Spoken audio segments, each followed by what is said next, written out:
Pak Epi, Ya. ini sedang viral ini tentang Ustadz Yusuf Mansur di media sosial dan di berbagai pemberitaan lah gitu. Nah, bagaimana Pak Epi melihat hal ini? Iya, saya juga banyak dapat laporan ya, termasuk dari kader-kader kita.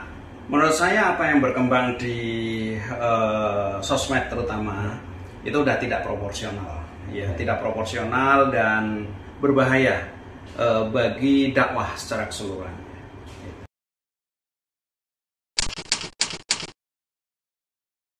Ya, kita hari ini kan yang diperdebatkan apakah ini sedekah atau penipuan gitu dan sebagainya. Oke, ya. Pak.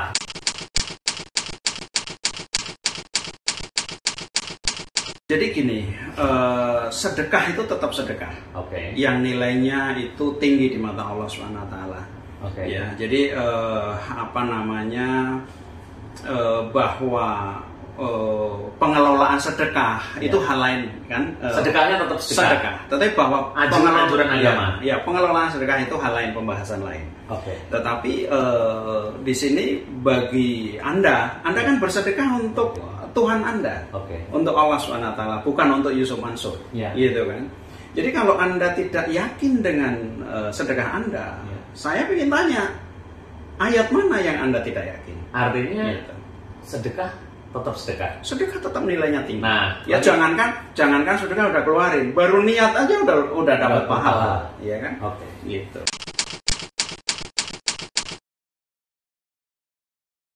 Saya kenal Ustadz Yusuf Mansur jauh sebelum beliau itu terkenal. Ya, walaupun akhir-akhir ini jarang saling kontak. Ya. Tapi yang ingin saya sampaikan bahwa saya kenal beliau, saya mengenal guru-guru beliau, termasuk kenal dekat salah satu guru beliau yang menginspirasi beliau. Ya, sangat menginspirasi.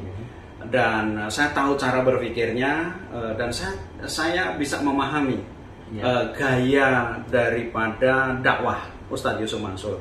Ya, contohnya seperti bagaimana beliau itu quote unquote gitu kan, meminta orang itu bersedekah yang terbaik.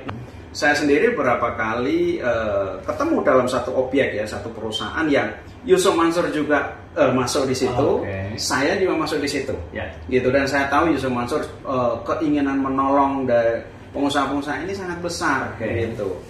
Cuman ya Yusuf Mansur kan bermain sendiri, ya kan, gitu. Nah, saya rasa banyak persoalan timbul di situ, ya, karena bagaimanapun juga satu dakwah itu membutuhkan disiplin sendiri, dan bisnis itu membutuhkan disiplin sendiri.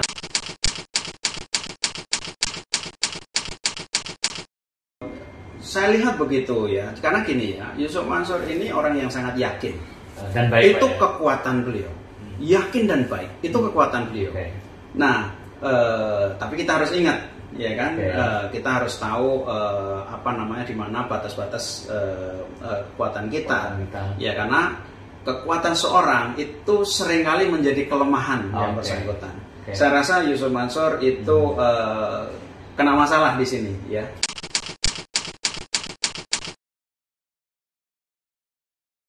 Ya, saya tetap mendorong beliau untuk istiqomah dan mudah-mudahan bisa melewati semua hal ini itu dengan baik. Kemudian tetap dengan konsep sedekahnya yang luar biasa. Ya, kemudian mengatur lah gitu, terutama dalam hal crowdfunding, ya. Tidak hanya Ustadz Yusuf Mansur aja, tetapi semua ustadz-ustadz yang lain. Hati-hatilah dalam crowdfunding, ya, atau menghimpun dana modal dari umat, ya. Kenapa? Karena masyarakat kita ini kan ekonominya lemah, kurang, sehingga tidak dewasa dalam hal-hal kegiatan investasi, kegiatan bisnis macam ini. Ya, banyak kasus itu orang investasinya gagal, terus dia merasa ditipu. Padahal itu belum siap mental, Pak. Iya, dia nggak memahami konsep investasi. Ya, kita hati-hati aja. Nah, ini harus balance nih, Pak. Tadi dan terus juga gunakan disiplin ilmu. Jadi disiplin bisnis, ya, ilmu-ilmu bisnis. Kan banyak lembaga-lembaga atau teman-teman yang Ustadz Yusuf Mansur juga kenal, ya. Ya, sinergi lah. gitu ya, karena kita kan tidak bisa kuat di semua bidang. Tidak kuat di semua bidang, dan ayatnya ada Pak ya, kalau sesuatu diserahkan bukan pada ahlinya, tunggulah kehancurannya Pak ya. Iya, ya saya rasa apa yang Ustadz Yusuf mulai itu yang berhasil juga banyak ya. Tetapi sebagaimana bisnis ya ada yang nggak berhasil gitu. Itu hal yang lumrah. Ya.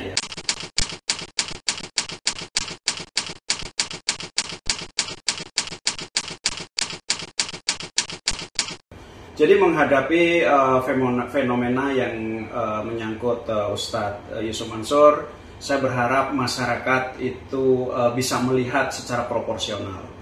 Ya, Ustadz Yusuf Mansur tidak bisa dipungkiri, beliau adalah pemimpin umat dan banyak jasanya di dalam pembangunan karakter anak bangsa. Ya, berapa banyak pesantren-pesantren hafiz Al-Quran yang berdiri di Indonesia karena jasa-jasa beliau. Berapa banyak pengusaha-pengusaha, orang-orang yang susah yang kembali kepada Allah Subhanahu wa taala, kembali kepada Tuhannya dengan wasilah dakwah dari Ustadz Yusuf Mansur. Ini pekerjaan yang luar biasa ya, pengorbanan yang luar biasa. Jadi agar bisa melihat kebaikan ya seseorang gitu di tengah-tengah semua kekurangannya. Itu yang pertama saya ingin ingatkan. Yang kedua, bahwa yang menimpa Ustadz Yusuf Mansur ini kalau kita biarkan itu sebetulnya dampaknya itu bagi dakwah secara keseluruhan. Gitu. Kita masih ingat dulu di Jawa Timur ada orang yang meninggal karena sedekah, kemudian yang diserang sedekahnya. Ini jangan sampai terjadi lagi. Kalau tidak salah di Probolinggo itu Pak. Di Probolinggo ya, pada saat itu kita juga ambil bagian tuh. Dari kita counter daripada pergerakan ide-ide liar gitu ya. Gitu. Ustadz Yusuf Mansur termasuk sukses dalam dakwah, sukses dalam perjalanan karir. Banyak orang yang iri, tetapi lebih berbahaya lagi itu orang yang tidak menyukai dakwah ini tegak di negeri ini. Ya, jadi suksesnya dakwah, persatuan umat menurut saya adalah tanggung jawab kita semua. Dan kita harus bisa melihat itu. Terima kasih.